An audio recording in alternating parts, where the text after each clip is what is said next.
Welcome back to another episode of the Blitz Break. I'm your host, Phil Rasmussen.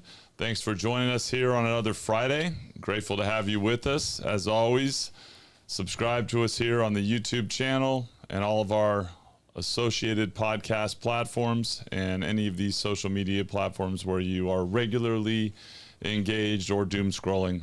Definitely join us there. Thanks again for joining us. As always, I am with our crew here, and my intros with the crew are going to get shorter and shorter because it's a regular routine, but we've got our resident Texan with the worst pair of tennis shoes in America on a regular basis. And I love my shoes. Making you know, every day just starts it out right. Mr. Howard, appreciate you being here. Our sales leader, Justin Ingolia, and our resident social media guru and social networking extraordinaire, and Julie beauty. Shroyer. Yes. Thanks. Makes us look better. That's an overstatement. That's very hard to do. I don't know if we can actually, but Thank you but for it takes a having lot me. of work. And very excited to welcome and introduce our guest today, a entrepreneur, someone that's been not only successful in business for well over 15 years, team leader, coach, speaker, mentor, certified coaching guide for exactly what to say. Someone heavily focused on the power of communicating with intention and the psychology around influence. Realtor here at Keller Williams and the co-founder of More Real Estate Group, Ricky O'Neill. Welcome to the show, my friend. Thank you for having me. It's Very good to be excited. Very excited. I am always amazed when we sit down with any guest at just how much energy I have coming in to start. And as we were talking before the show, your perspective on the show, I have to say, has me very excited to get into this conversation. So really grateful to have you here. And I'm gonna tee it up over to Justin to get our questions started. So yeah, we can man, get rolling I'm here, the man. luckiest one because I've known Ricky for a long time. I know, Julie, you've known Ricky for a long time. But yeah, I've been around this guy for quite a few years, and I've recently been blessed to see him present the exactly what to say information, and it is not only helpful, but it is extremely impactful. And like we were talking before the show, that's what we're here for, is we want to impact the lives of people and give them something to take away. Not to hear our voices drone on, but to actually take some nuggets. And man, you got more than nuggets. You got some good stuff. So we're excited to have you, man. Well, thank you everyone for having me. The warm welcome. Nice intro. I don't know who wrote that bio, but it was a good one, I guess. I'll take it. Yeah, thank you. It's good. And I appreciate you being in the room the other day, and Julie, at that really great event. Yeah, we can. If you want to tell everybody what you did. I'm not real familiar with the program. Yeah. Sure. So exactly what to say. What's the story? Well, Phil M. Jones wrote the book several years ago, which is somewhere right here, actually, right here. There you go. And exactly what to say is a book that has essentially 23 magic words and phrases into it to help guide conversations to have a little bit more influence and impact.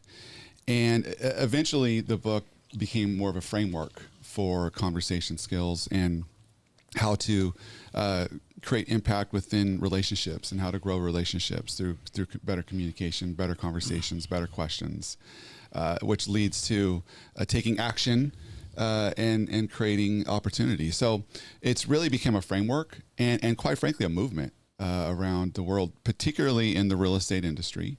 Phil Jones had been in a lot of rooms with real estate agents over the last 6 to 7, 8, 10 years, and many of them throughout the nation has really attracted to the framework and become super involved in it. I think it's, on the sales side of things, I've been in sales for a long time, and it's so funny how there's ruts that salespeople get into, and this is just the easiest, quickest, most succinct way to get out of a rut and to absolutely flip everything you do on its head so simply without really having to think and really kind of harness and capture the right thing to do, personally, in my opinion. Yeah, that's my take on it. It's all about understanding the moments, Yeah. right? But more importantly, being prepared for the moments. You know, when we talk about the other day, we're kind of going over the 4 cornerstones of conversational excellence, which is not in the book, but it's part of the framework with exactly what to say. And cornerstone number 1 is the worst time to think about what to say is in the moment you're saying it, which really is kind of a clue to saying you need to be prepared for the moments that you know are coming. Yeah. And many of us aren't prepared. And the data suggests, you know, that 80% of people in the workforce say that communication conversation is at a crisis level.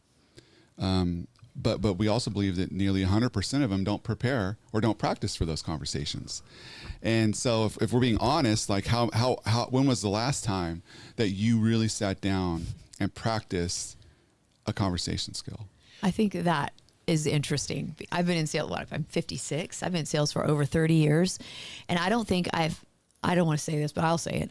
I don't think I've really practiced my talk track ever. Right. That's crazy.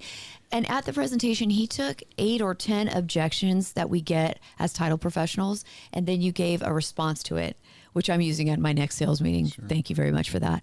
But it was so interesting. Like, I now am going to be intentional learning all those objections so I know them like this. But it's very interesting that we've never practiced what to say. Yeah.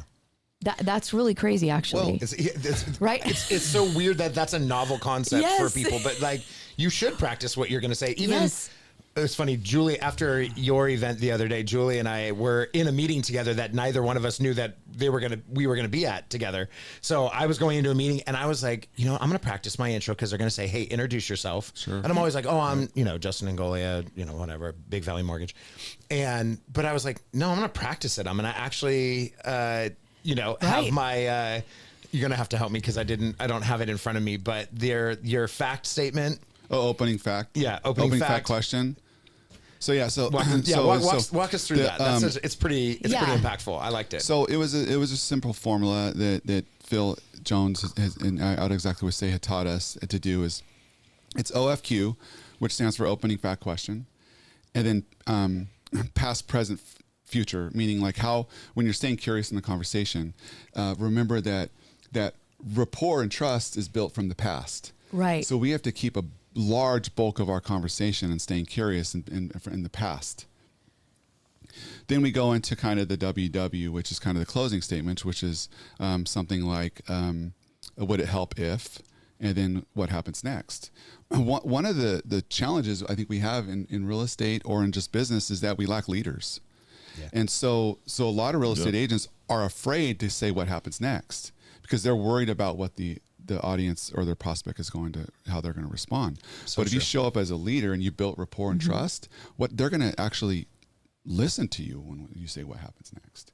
But you can't just go in 2 seconds after you meet them and say this is what happens next, because then you're coming with too much certainty, and that's going to create uncertainty. That's really well said. What do you think from a individual perspective is when you describe traits with people? I mean, some people are naturally better communicators than others, and some people instinctively kind of have this comfort level with being able to relax and observe, and you know, you can tell their brain is observing and responding to what's happening, and others you can tell they're in their own head thinking about what they're going to say before.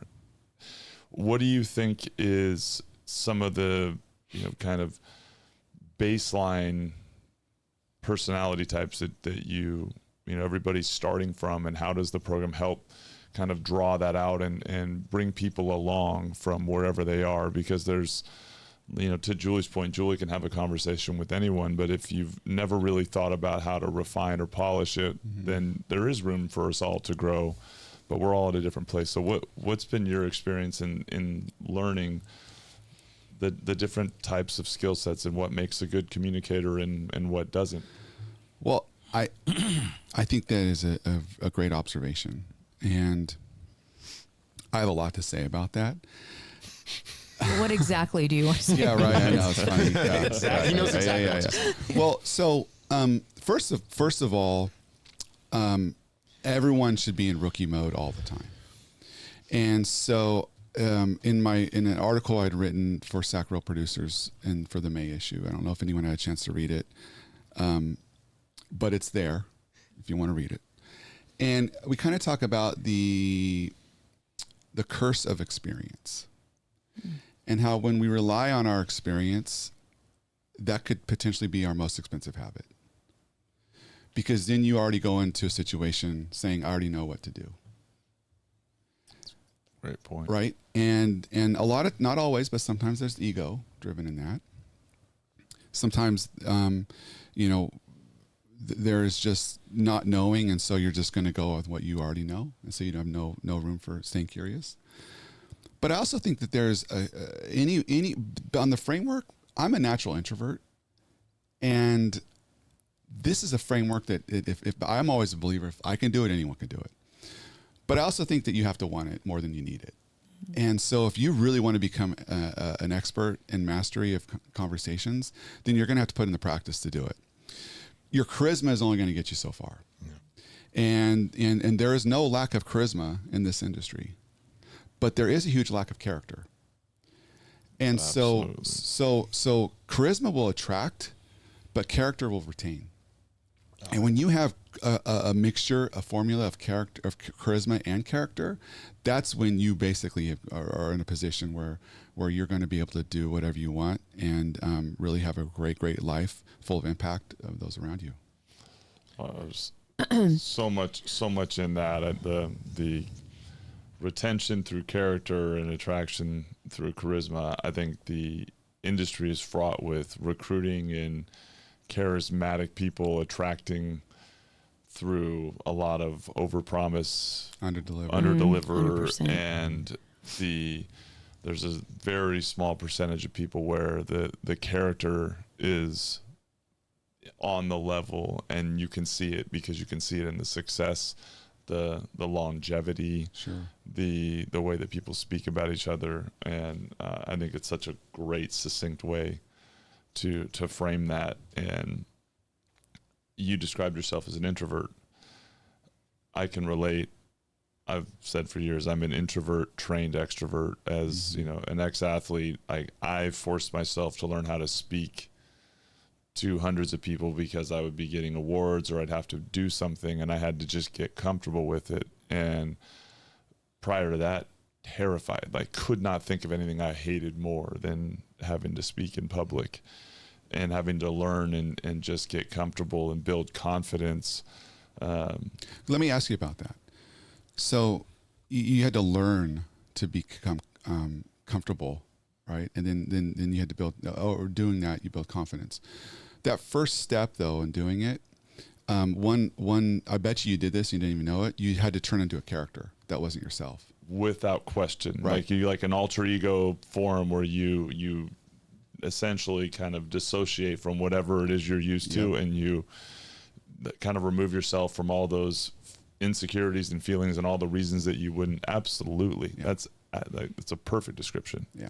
And that's common. And so that's a kind of a tip that we would use for someone who has a little anxiety around talking to people is you just understand that you're the expert. Mm-hmm. They're coming to you because you were the basketball star. So they don't know anything about basketball, but they're coming to you. So you're the expert.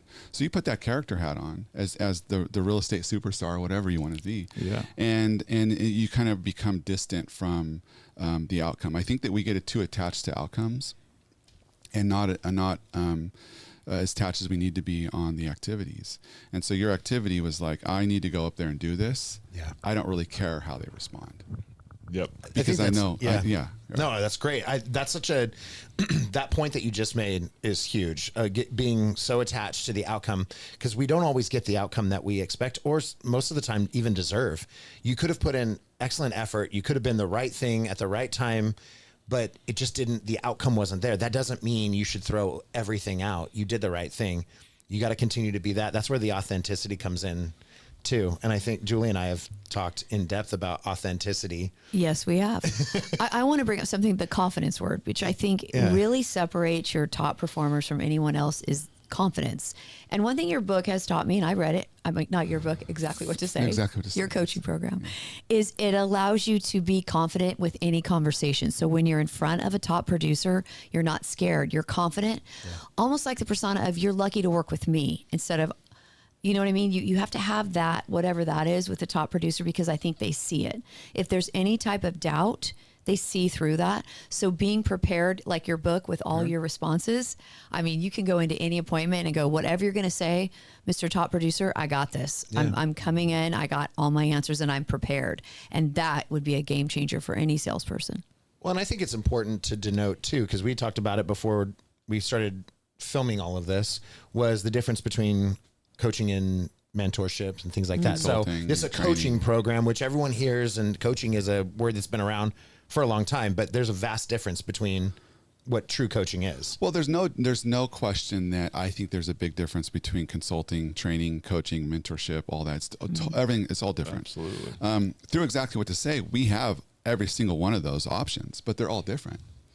You were at a training session the other day, right?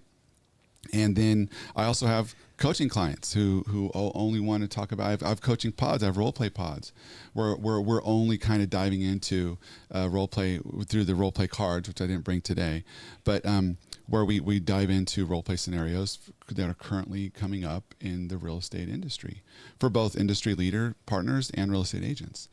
But coaching is totally different than consulting. And Buzz, you and I were talking about that ahead of time. I think they're both important and they're both critical, but we all need something different in different seasons. And consulting, I think, is more of like this is what you're supposed to do. This is how you do it.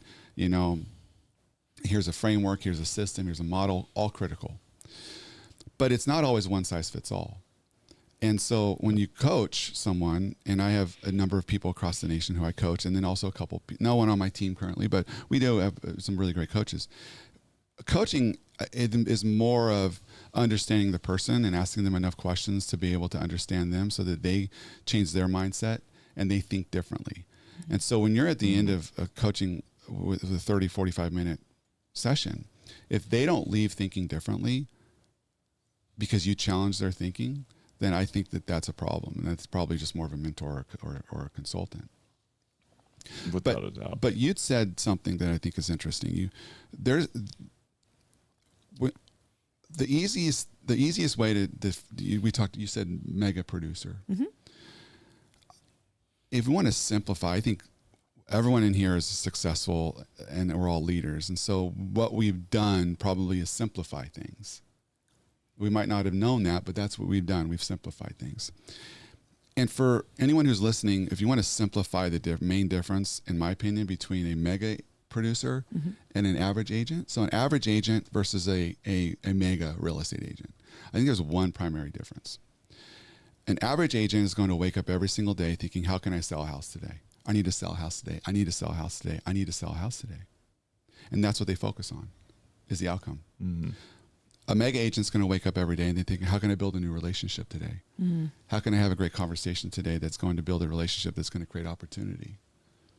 Right? Mm-hmm. And so if you could put yourself in a situation where you're waking up every day thinking, how can I build a new relationship today? Then the outcomes will come. But if you wake up every day thinking, I need to sell a house, I need to sell it, it's going to be a tough road for you. Real tough. That's so spot on. And we use the word value a lot, like waking up with the idea of like, how can I generate and create value for those relationships that are going to deepen them, strengthen them, and be of service, not what's in it for me. When you're thinking about how do I sell a house, that is innately, it's you can call it a selfish, self-serving purpose, which is I close a transaction, versus a mindset of putting yourself out along the lines of how can I give value to others, which is a completely different thought process and state. And I think the universal mega producer, top producer, successful people mentality that you just perfectly touched on is they're thinking about long-term relationship development through giving value, and they're able to put themselves in a place of thinking about what that value is. I say it all the time that salespeople oftentimes project what they think is valuable onto everyone else, as opposed to being able to step back and observe what's actually valuable to Julie, what's actually 100%. valuable to you. And then they mess things up by inserting this projected sense of value that gets muddied. And I see it happen. Oh, here, dude. This is what I'm talking about. This is my whole Whole deal. Yeah. Like it's That's very right. common, right? Yeah. I mean, it's really easy to do. Like, oh, this is what someone wants. No, that's actually what you want that Yeah. you're putting out there, and but it takes discipline. Well, salespeople do that too, where they project their ideas and their feelings onto everybody around them. If you think that, oh, interest rates are just too high right now, Yeah. and you project that onto your consumers, then they automatically are going, oh, well, the guy that's in the industry is telling me that interest rates are too high. Maybe I should wait. Instead of finding out, okay, what's your goals? What are you as a consumer? What are you looking for? Okay, let's make that happen. Regardless of what interest rates are, or the cost of homes, or what the economy is doing, or any of those other things, because that consumer may not be concerned with any of those things. And I think that we tend to project problems onto transactions. I see it all the time with loan officers, see it all the time with a realtor, where the client was fine up until the time that we told them there should be a problem. Right. So, and a lot of times it's not really a problem. It's just a challenge, Yeah. Ricky touched on it in your presentation. Listen, silent, right? Listen. Oh, yeah. So, this is my favorite conversation, by the way. So, I love it. And what I think you were touching on is providing content before understanding context. And we come in, we work so hard at getting appointments. Like literally, you work super hard at setting an appointment. You work super hard at getting appointments. You work super hard at setting appointments. You work super hard at setting appointments. Everyone in this room, in our top 20% of what we're supposed to do is setting appointments. So we work our tail off to set appointments. We get the appointment, whether it's the mega agent or the person who's new or whatever it is. And then you come to the room with your agenda, not theirs. That's right. And so you essentially are solving, potentially, most likely, probably solving the wrong problem at the right time. So you work so hard on getting that appointment, but you go in with your own agenda and you're solving the wrong problem at the right time. So well said.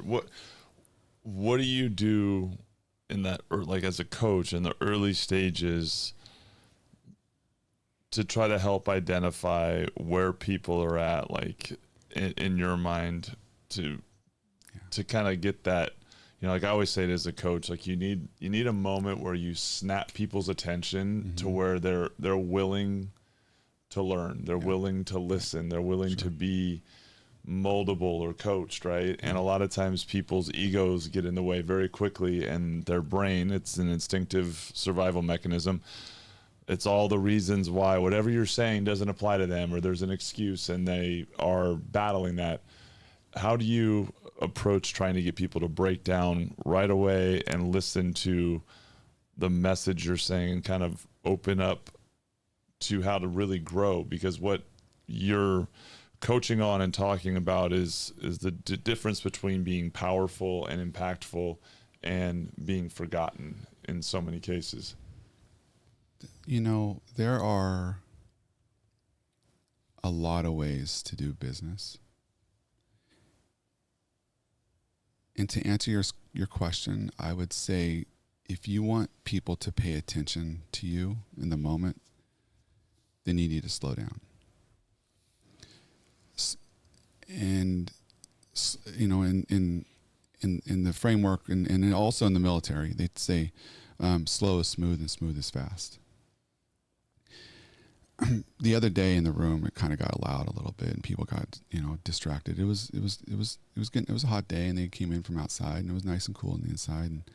And a couple of them got excited about something I said, and there was some chatter amongst each other. And I immediately started slowing down the conversation. And as soon as I started slowing down the conversation and pausing, everyone got quiet. And 120 eyes were locked back in on me. And so when we come in too fast with what we want to do and we don't slow it down, we run into a situation where we potentially could lose people. And so we have to slow down our pace to the people in front of us to re-engage them. And that's hard for me because I just had a Celsius coming in here. And I don't drink a lot of caffeine. But I love the conversation and the question. So understanding value is critical. Not everyone doesn't perceive the same thing as being valuable. You know, we have subjective. In the real estate trainings that we do, I tell a story about the tale of two sellers. The tale of two sellers are essentially they live on the same street. They have the same identical floor plan house. They are presented with the same exact information, same comps, same everything, same marketing strategy, same market, and yet they both have different reasons for selling. One of them is kind of like wants to capitalize on their equity because they're worried they're going to lose it, and the other one is super excited to get to their next home. Two different conversations. So, but if you came in with the same exact formula for both people, you're going to lose one of them. That makes total sense. And so in the real estate world, including industry leaders and partners and everyone, I think what we see a lot is the person way up here in charge of something is telling this person that they need to train on something. Then it gets trickled down to this person who's going to feet on the ground. They're going to go and they're going to train that. Meanwhile, the same people, and I swear this happens. I have vendor partners who I coach, and they tell me how no one will respond to their text messages, no one will respond to their emails, no one will respond to their phone calls. But then they're being told to go sell an app to these same people. So okay, and I'm not kidding. You know I know exactly what so you're it's talking like, about. so you're telling me that this person way up here doesn't know that these people don't really like using their phone that much because they haven't responded to one text message you ever sent, but now you're supposed to go sell that same person an application? Give me a break. Yeah. Right? Like that's not what they need. That's not what they need. You're working so hard to set that appointment when you're going to go in and solving the wrong problem at the right time. We see that a lot in the title space, and you know that because we have NetSheet apps, we have profile apps, we have all those apps, and I see it time and time again with all the salespeople as they have an agenda. I need to tell Buzz about our NetSheet program. I need to tell Buzz about our farming tool. I need to tell Buzz about. But if they would just slow down and say, Buzz, what is it that you want? What is it that I can help you with? Buzz, I didn't even know you hate NetSheets. You want the escrow officer to do the NetSheet. Is that right? You don't want an app, right? Right. What's an app? Okay. Right. See. Okay. Perfect. So do you see like Totally. how valuable that I'm is? having It's trouble just, opening my phone. Yes. and I will.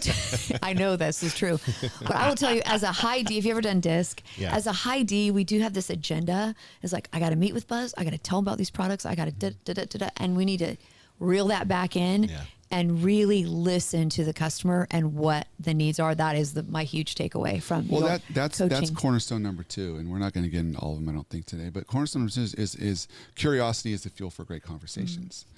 And so if I'm staying curious long enough in a conversation with Buzz, then I'm going to understand that he hates technology. So if I'm going to come in here to sell him an app, and he hates technology, then this conversation is going to go nowhere. That's right. That's exactly right. So true. Well, and you know, for the high Ds and the drivers, and I know this is a leader, I think the point you made earlier about being prepared, part of going into a conversation and being able to adapt and identify the value that you can deliver is being very well versed and completely knowledgeable about all the ways that you can deliver value, and being so comfortable with that you're able to, in a relaxed, very observant state of mind, figure out where you can insert those things and offer to solve for someone. So a non-technology person finding a way that can provide them the benefits of the technology that never has a requirement of them to engage or use it is a solution to help them potentially get there versus sitting there selling them on a technology item that sounds really cool. But it starts with, like you said it right at the beginning, preparation and knowledge and being a pro. And one of the things that I think has a great deal of priority in our industry right now is becoming a master of all the value that you can offer and not being a one-trick pony or being, reduced down to one specific thing, like in lending the lowest rate or a specific product. Like you're a commodity, you're not a value adding person. If you are in real estate, anybody can write up a contract, right? Like there is so much more to the equation. AI can write up a contract. Yes. Oh yeah. So preparation, I think that's key. And I know as a leader, like that's one of the things that I find the high driver in me gets pushed, where it's pushing people, like you need to become a pro and really master your own internal knowledge going in, because that stuff can't be like, oh, I'm drawing on it, or I forgot we have this. Like it has to be like right there, top of mind. Oh, perfect. You just said this, Julie. Now I know this is a perfect solution that I can just kind of offer up and see how that lands with you and keep that conversation. So what's the, like in your mind, the balance between being really, really fixated on having that agenda of the different things that you can offer as value, and sitting in a conversation and going through in an observant, very inquisitive manner to draw that out? Do you coach through a strategy? What do you find is the most successful way for people to engage in that conversation? I appreciate that question. And you have to start by understanding what most people perceive to be valuable. And it comes down to essentially four things. And by the way, value is a buzzword. Pardon the pun. It's not Buzz's word, but it's a buzzword. It's my word. I have heard Buzz has said that quite often. You're right. It is a buzzword. And we say like value proposition, right? Those sort of things. And it used to be like, what's your elevator speech? 30-second value proposition, elevator speech. And I appreciate that. I think that's cool. It's fun to memorize a speech like you were in 8th grade. However, your elevator speech might not be speaking to anyone in that elevator. Yep. And so how do you come up with something where you are able to stay curious long enough to understand what is important to you? Understanding that people do reasons for their reasons, not my reasons. And you have to understand that there's four things that people perceive, most people perceive to be valuable. One is money for money.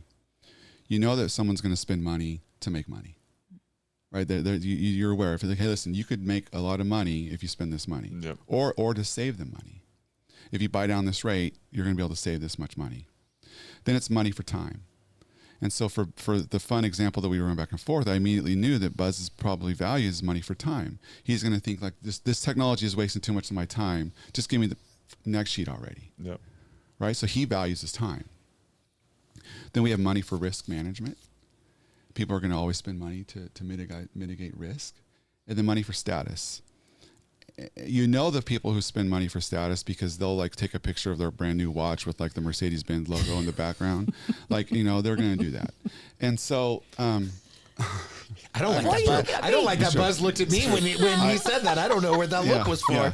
So, I don't have any posts like that. And by the way, there's no judgment in any of those. Yep. It's just you quickly understand what they value. Yeah. Absolutely. Yeah. And so once you understand those four things, and you can do that very quickly in a conversation, understand what they value by just asking the right questions, then you can come in with the right solutions.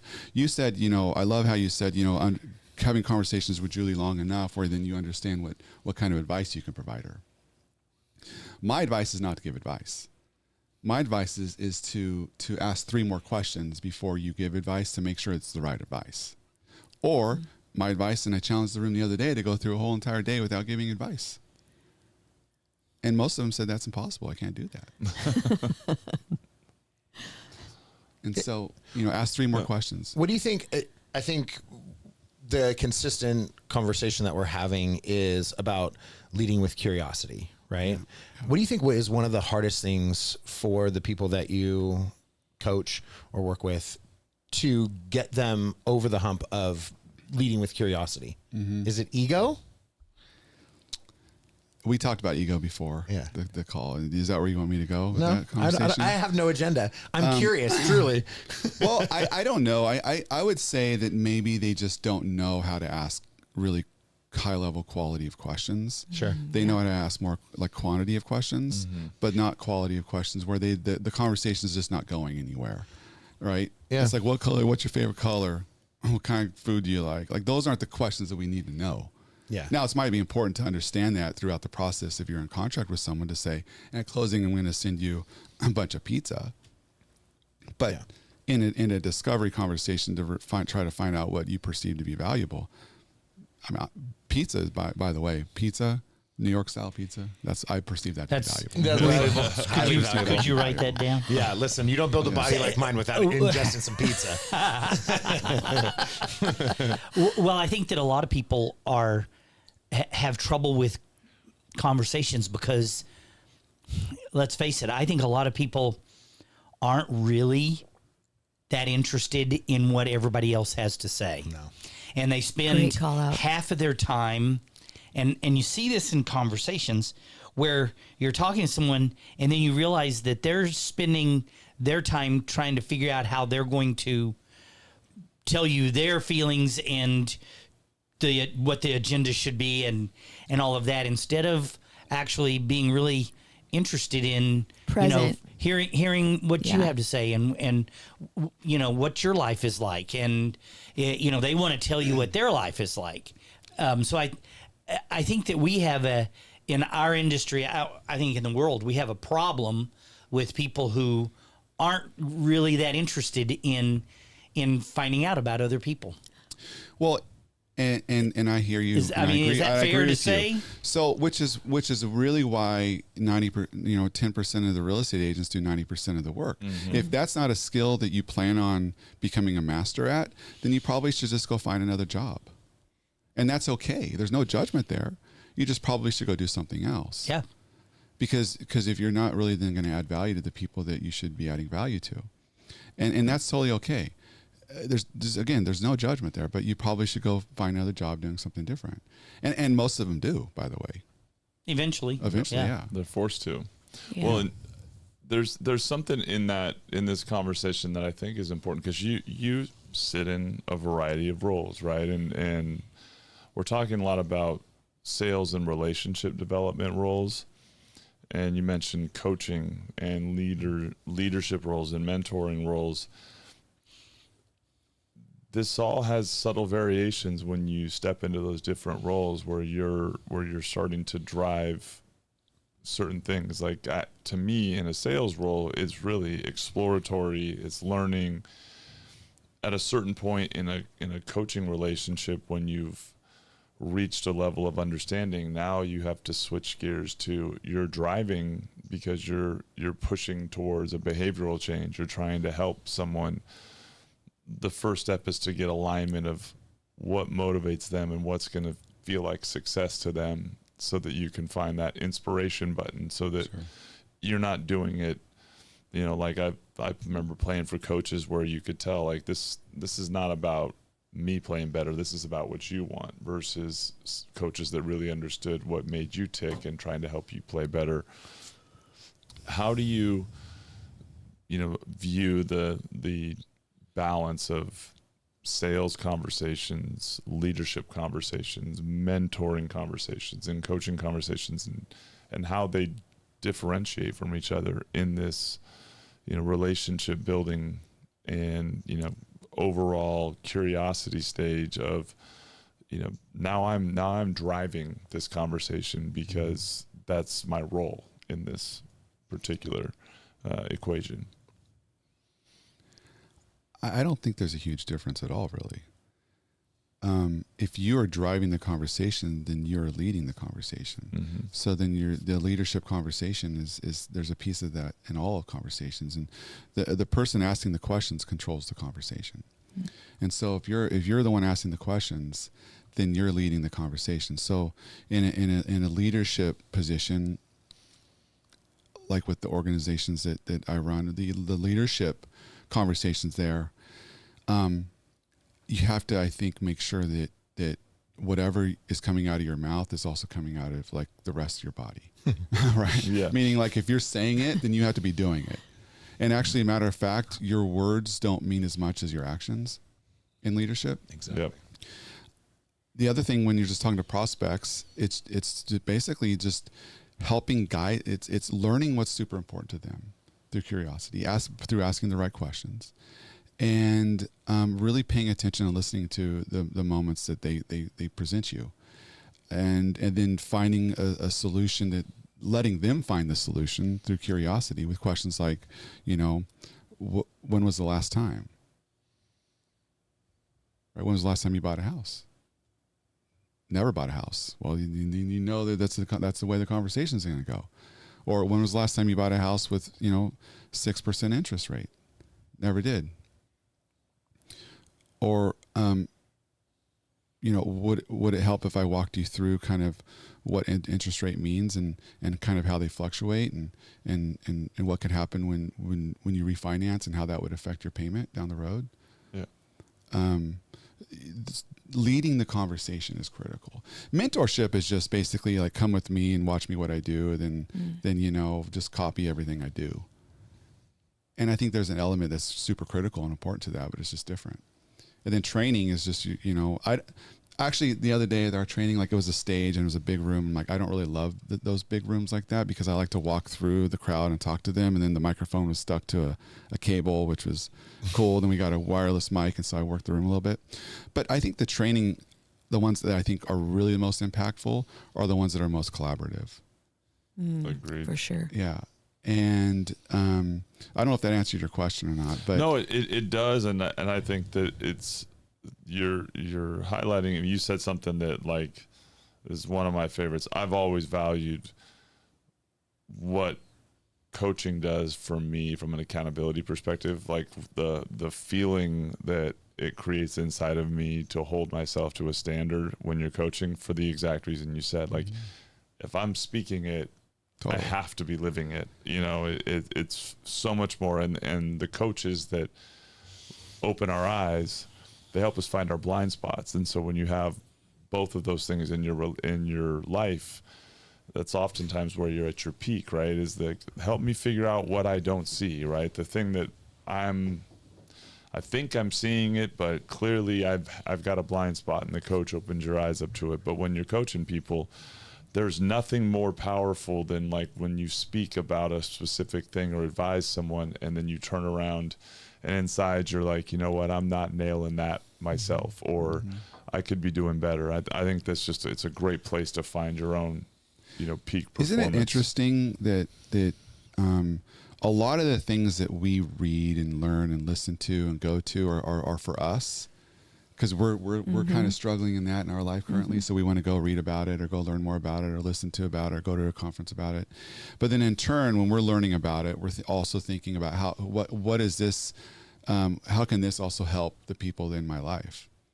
And then you want to kind of push that on them because it was affecting you. But the truth is that's also probably affecting everyone around you.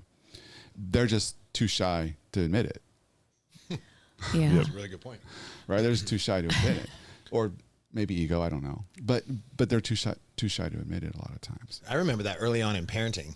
You're having kids, you're struggling with something, you're in a room full of other parents, and you say something like, "Oh man, this is the hardest thing I've ever had to do," and then all of a sudden, "Oh yeah, that is really hard," or "This is really hard," or "That I agree," and no one wants to say it, but then everyone becomes authentic, and you go, "Oh good, I'm not the only one struggling." I'm like, I thought I was the worst parent ever because I couldn't do X, Y, or Z, and you realize, no, that's part of growing and parenting, and learning that, hey, I'm not the one who's alone in this. Really does, I mean, feel seen. Right? Well, one thing that I think is critical in this is I've been saying that connection is a new currency, and especially now with like the digital and the AI world, it's like the connection is the new currency. Period. I don't think there's any. Yeah. And the real estate industry leader, agent, vendor, partner, whatever it is, they like thrive on connection. Like they need to have connection. And so when you go to a meeting or appointment or a listing appointment or a buyer consultation or a meeting with a mega agent, you're trying to immediately find a connection. And I'll give you a great example of real estate agents when they go to a house and for a listing appointment. I've seen this happen a lot of times where they're going to try to walk into a house and immediately they're going to scan the room and look for something that there's a connection point, right? Mm-hmm. Is whether it's like, a basketball picture of a basketball in the room and you're like, oh, I played basketball, and you're trying to connect, or like a picture of their family vacation in Hawaii or whatever. So you're going to try to be like, oh, where's that? I love Hawaii. Or sporting good equipment. Totally. That's around the house. Like or a Niners jersey or something. Right. Or they see their racing bicycle hanging on the wall in the garage as they walk in, and it's like, I do bicycling, or right. The whole thing. Yeah, it's looking for connection. But what happens is this: all too often, you go and you say, "Phil, you played basketball? Where'd you play?" We're going to do role play real quick. Yep. Where'd you play? UC Davis. UC Davis. No kidding. What position? Shooting guard. Oh my gosh. I love UC Davis so much. I used to go there all the time and watch all the games. And then I watch the Final Four. I have Final Four parties. I watch all the NBA games. I have 4 TVs. I love it. I collect all jerseys. I have Michael Jordan's rookie card. I love basketball so much. Right? Yeah. I'm trying to build my authority of connection to you. But what I did, I just basically took over your story. Yep. And we know I want to point something out, and I want to Yes. I want to say 100%. that this is something that I do too. Is I think a lot of times we're looking for validation. Like, see, don't you see that I like this the same way exactly you what do? we're doing. And you're like, versus, hey, I want to learn more about you. It's like, no. Can you validate me in this? Because then I know I have worth in this conversation. And I think that's a big struggle with a lot of salespeople. I didn't mean to hijack your story. It was just something. It's important. And I think because it really does play a huge role in why we do ask a lot of those questions and start running our mouth with that, is because you're like, hey, it's unintentional. Yeah, right. We're not doing it on malicious, purpose, yes. But it does create a little speed bump hurdle in connecting with the person, because they might just all of a sudden put blinders on and think, oh my gosh, this person talks way too much. Yep. They're already shut down. And the story's gotten so far. You might have had a terrible experience at UC Davis, and I just told you how much I loved it. Yep.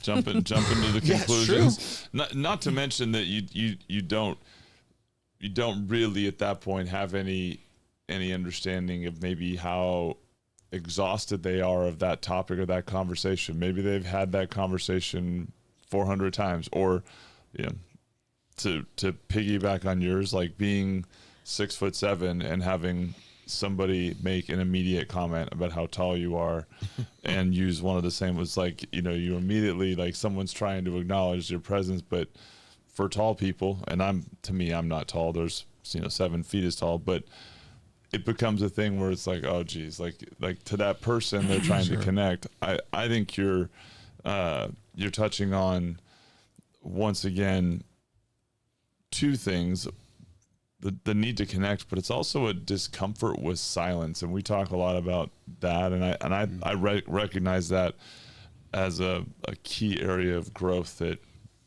I continue to work on, being comfortable with the silence, right? I mean, there's a whole bunch of clearly successful people who've written books about the power of being able to accept silence and let it unfold, and as opposed to just filling the room. What's your take and approach to walking into that listing appointment that you tell agents that counters that approach? Like, when you're coaching somebody and saying, all right, when you go in now, here's your 3 things that you should be doing to establish your connection, or how do you like to coach people through that so they don't make those mistakes? Well, through exactly what to say framework. the answer would be this curiosity triangle thing that we talk about, and we kind of went over it a little bit the other day, where if you're looking at a triangle, one of the lines would say let's call that line curious. And in order to, you have to stay curious long enough. Now you can use the magic words or whatever you want to do, just to stay curious to them. Right? Remember, we got to be in the past. Probably 80% of that conversation. We got to build a rapport from the past. And in doing so, that will create certainty in them that okay, this person is good to talk to. We're on the same page. Everything's good. They're not just talking about themselves. They're not bragging. They don't come with ego. They're not bragging about their numbers or their marketing plan. They're focused on me. Yep. Which then leads into something called empathy. And when you grow into which is another kind of form of the triangle, when you become so curious at such a high level, in those moments where you're walking in, you're sitting at their dining room table at the evening where they want to eat dinner, but they're sitting there with you because you begged them for an appointment for 3 months. And you're finally asking them great curiosity questions. You're understanding what their motives are. Everyone's being comfortable, right? They feel certain that this is the right person in front of me. Then you need to lean into empathy. And empathy essentially is caring about what the people you care about. And with that, it becomes, instead of it's me versus you or me versus it, it's we versus it. Yes. And so now it's we're together working on this solution together. Yeah. And so it kind of, what that does is it creates it makes us relatable. So it's like, oh gosh, you know what? Ricky understands my issues now. We're empathetic. He understands it. Most people can get to that point. Where they miss an opportunity is in the final one, and that's courage. And that's the kind of the baseline of the triangle is the courage. And the courage is the action. And you have to take action. And when you understand that we're on the same level, we've established that it's we versus it, that's when you need the courage to ask the question. What happens next is we're going to go over this contract, and we're going to do this together, where we're going to get this sold for you so that you can move on to the next phase of your life. They get nervous, that part comes. That is so true. That is the definition of being, asking for the business, having enough confidence to risk getting told no. Well, you're going to guarantee getting told no if you jump into the ask way too soon. For sure. If you haven't earned the right to be trusted, then they're always going to say no. Without a question. Yeah. You haven't done any of the work. No. That's a great point. I want to bring up the role of a salesperson in today's landscape a little bit. I want to touch on it because I think we're talking about a lot of elements of a great salesperson. You said connection is the new currency, right? Yeah. And I think the top reps moving forward in the next 3 years are going to be the ones that connect best with customers. So I want to take Buzz as an example. As a sales rep, he's already shut me down on technology. But I know as a sales rep for him or a sales representative, I need to flip him, because if I don't flip him and he doesn't embrace technology, he may not be here. Okay? It's true, right? We need to be able to, sorry, Buzz. We need to be able to connect with him so he understands the impact of technology and where it's going and why it would benefit his business. Yeah. And those are the salespeople I believe will be in the top. And I think our roles as title professionals has changed because we have AI now. Sure. And every big real estate company has all the tools that we used to have. They all have them now, right? Mm-hmm. So what are we offering our customers now as title representatives? We got to understand that you will never be able to change Buzz's mind, but you can change his perspective around things. Okay. All right, so you can't go in and say, listen, you're going to be out of business in 3 years if you don't start using AI. That's a good nuance, though. It's important. But you can change his perspective around it and let him come up with that decision on his own. Correct. And the salespeople that can do that will dominate, right? Because they've connected and they've earned your trust to tell you, let me show you a different perspective. Right, yeah. And ask more questions. Correct. So he starts to trust me. And then when I have a solution, you trust me, Buzz. You're like, that actually, I could do that. Are you saying I have to stay for another 3 years? That's what I'm saying. Is that what you're saying to me? Because that's all I'm thinking right now is Damn.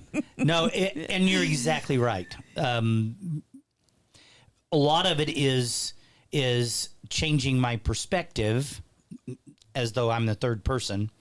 But also, I think a lot of people, and it doesn't matter if it's technology or any other subject, it's the person that can break it down logically and simply and give that other person simple ways to incorporate whatever it is you're talking about.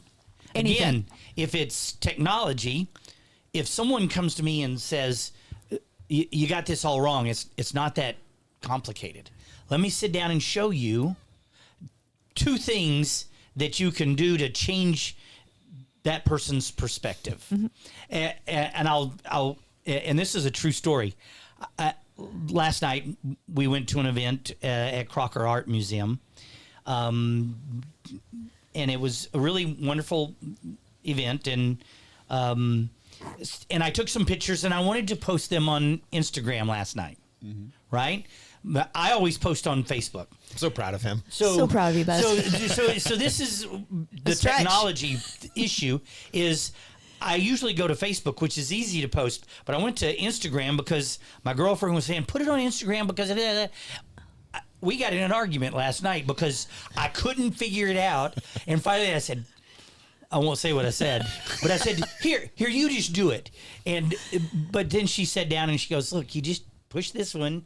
And so we got through it, and it doesn't matter what the subject. The point that I'm making is that the best communicators in the world, the ones that are the best, are the ones that can explain it very simply with just a couple of easy things here. Do this, just do click here, and you're fine. And so it doesn't matter what subject. The person that has the simple answer is the one. And it's whether you're listing someone's house, if you have simple answers to their fears, or buying a house, simple answers, that's the person that's going to get it. Well, Julie, that can help people on Instagram or whatever by solving an issue, right? If they're having a video that solves an issue and they lead with that issue, isn't that something that we've talked about? Absolutely. But yeah, you're right. You said something too that I think is critical, is that, but we all think Buzz's problem is that he hates technology. But if we dig deeper, that's just a symptom of the problem. It's not the actual problem, because you said I use Facebook. Yeah. Right. Yeah. That's technology. So that's technology. So it's a symptom of the problem. Yeah. So if we dig a little bit deeper, we're understanding that the problem is not the problem. It's just a symptom of the problem. And so the problem is that his value is time. He doesn't want to spend the time to learn how to do it. So show me something quickly that I understand how to do. And I know we talked about that the first 2 seconds of the conversation we had. Yep. And so if you're able to break it down simply for him, where it saves time, then he's going to be all about technology. And I think on the sales side of things too, the salesperson that identifies that and says, "Hey, I know posting on Instagram is really hard. Let me show you something to make it easier." That's the authenticity of like, "Hey, this has been hard for me too." Yep, you know, you're not losing absolutely. your expertise by saying, "Hey, this is hard." And I think a lot of salespeople do lose that expertise, or feel that they're going to lose that expertise. That's a better way that I can articulate that, is by admitting that there is a problem or that they've struggled in that, and the solution is somehow invalid, which I think human connection or human psychology shows that no, people are going to be drawn to you because they're going to say, "Hey, I understand. I'm there too." Buzz would be like, "Oh, you want to help me? You'll show me how to do that?" That's Absolutely. the empathy element, correct? You got to get there though. You got to get there. Got to get there.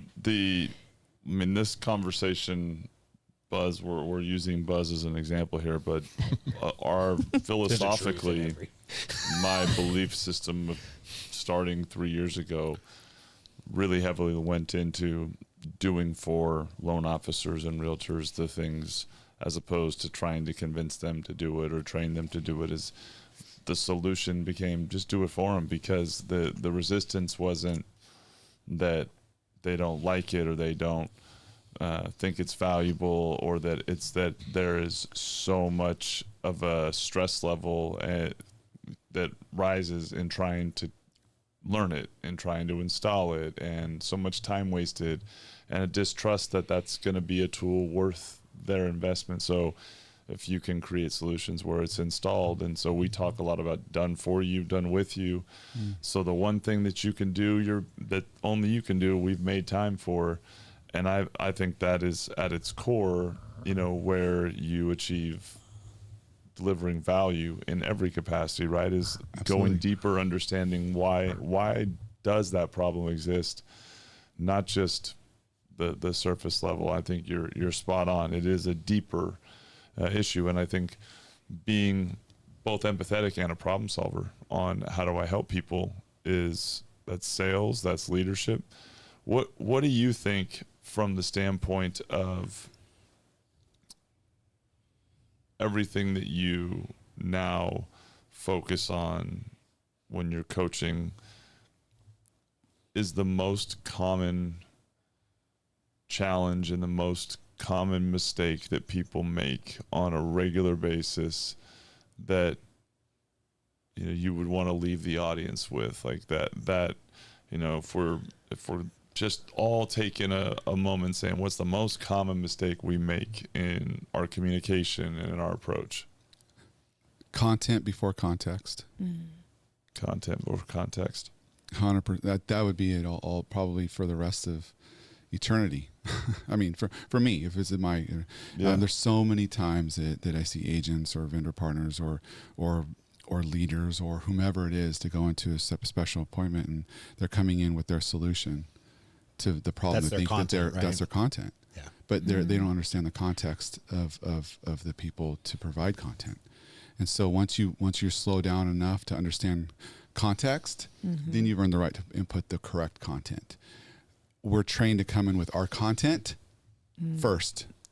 And as soon as we're able to flip that, you're going to get more business, you're going to get more business, you're going to get more business, you're going to get more business, I'm going to get more business. But more importantly, you're going to build more relationships. I think the brash statement used to be people would show up and throw up and just, and you're going, that's not even what I was looking for. Yeah. So, yeah. So true. Well, I want to say this, man. This is Been fantastic. great. And Fantastic. I am jealous about the ability that you have to impact people's lives on a daily basis with this, because the content that you give in the right context is so impactful. And I'll just be honest, that other training session that we did the other day, it shifted my perspective on quite a few things, and it made an impact on my life. So I just wanted to at least say that as we close out here, that you are making impacts on people and impacting their lives. And I'm one of those. So thank you, man. Thanks for taking the opportunity to do that. It was great. Thank you for having It's me. exciting having you here.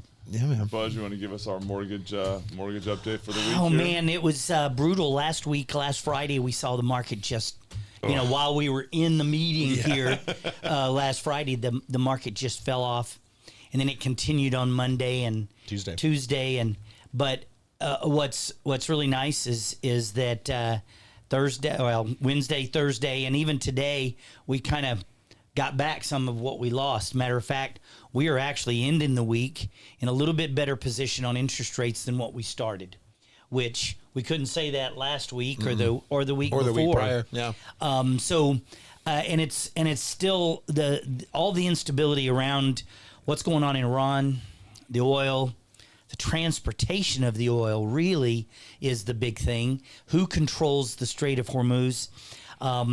And so as we were coming in today, all of a sudden there's this renewed, excitement that maybe Iran's going to come back to the table. And what it seems like is that every time a new leadership group is formed, we bomb them, kill them all. And then the next group steps up for negotiations. And then I think this third or whatever group we're on, it's like they're going, yeah, maybe we should start talking about how to come up with an agreement. Because I think that they're down in their bench, and it's like, okay, I'd like to live. Yeah. So I think that's what we're seeing today as we go into the holiday weekend. Is that we're a little bit better. We're also going into the Memorial Day weekend, And I mean, I want to make sure that everybody remembers that it's all about our fallen soldiers, those that have given the ultimate sacrifice, and honoring them. While we're having our barbecues and stuff like that, just remember that this was all about a sacrifice.